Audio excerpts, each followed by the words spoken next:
Hands on the buzzer. Question number 1. സൗരയൂഥത്തിലെ ഏറ്റവും ചെറിയ ഗ്രഹം ഏതാണ്? ഓ, ആരാ?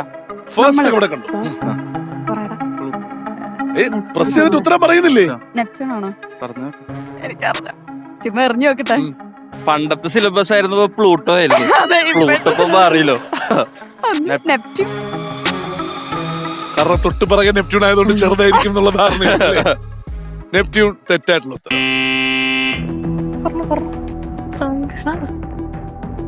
ബുധൻ.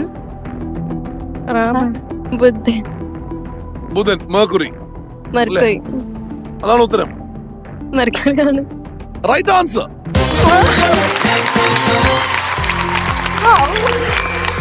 ടാസ്ക് കളിക്കാനുള്ള ടെൻഷൻ വേണ്ട. അപ്പോ എന്തായാലും മെർക്കുറി എന്ന് പറയുന്ന ഉത്തരത്തോടു കൂടി ഒരു പോയിന്റ് നേടിയിട്ടുണ്ട്. അപ്പൊ അടുത്ത ചോദ്യം നിങ്ങൾക്ക് ക്രൂഷ്യല. കാരണം എന്താ അറിയോ, അവർക്ക് വേണേ അത് വിട്ടിട്ട് അവസാന ചോദ്യത്തിലോട്ട് പോവാം. പക്ഷേ നിങ്ങൾ അത് പറഞ്ഞാലേ നിങ്ങൾ ഗെയിമിലുള്ളൂ, ഇല്ലെങ്കിൽ നിങ്ങൾ ഗെയിമിൽ നിന്ന് ഔട്ടാണ്. ഔട്ട് എന്ന് പറഞ്ഞ് വീട്ടിലേക്ക് വിടും. അത് ഇല്ല, ഇവിടെ നിൽക്കണം. ഇവിടെ നിൽക്കണം. അവര് കളിക്കുന്നത് കണ്ടു നിൽക്കേണ്ടി വരും. അതെ. Question number 2. ജപ്പാന്റെ ദേശീയ കായിക വിനോദമായ ആയോധന കല ഏതാണ്?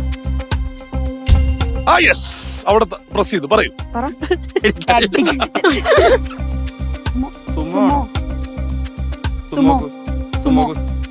ആണോ? എങ്കിൽ ഉറപ്പിച്ച് പറ. സുമോ ഗുസ്തി, സുമോ റെസ്ലിംഗ് അല്ലേ? ശരിയായ ഉത്തരം.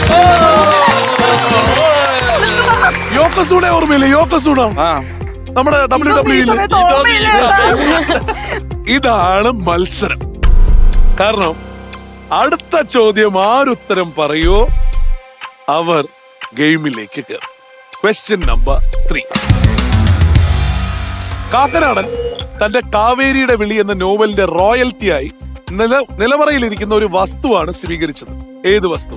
അതായത് നമ്മുടെ ഇപ്പോഴത്തെ ഈ നിലവറയിലിരിക്കുന്ന ഒരു വസ്തുവാണ് അദ്ദേഹം സ്വീകരിച്ചത്. ഏത് വസ്തു? ഓക്കെ പറയും.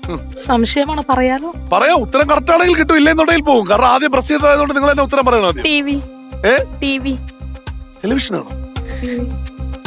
അക്ഷത, എന്തുകൊണ്ടാണ് ടെലിവിഷൻ എന്ന് പറയുന്നത്? ഇവിടെ ഇരിക്കണ സാധനം എന്ന് പറയുമ്പോ അതിനകത്ത് വില കൂടി ഐറ്റം നോക്കി ഏറ്റവും പൊക്കത്ത് ടിവി ഇരിക്കണം. നിങ്ങളുടെ ഉത്തരം എന്തായിരിക്കും?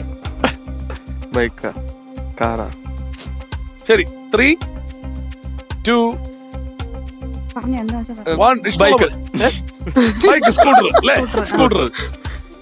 ശരിയായിട്ടുള്ള ഉത്തരം ടെലിവിഷൻ. Congratulations!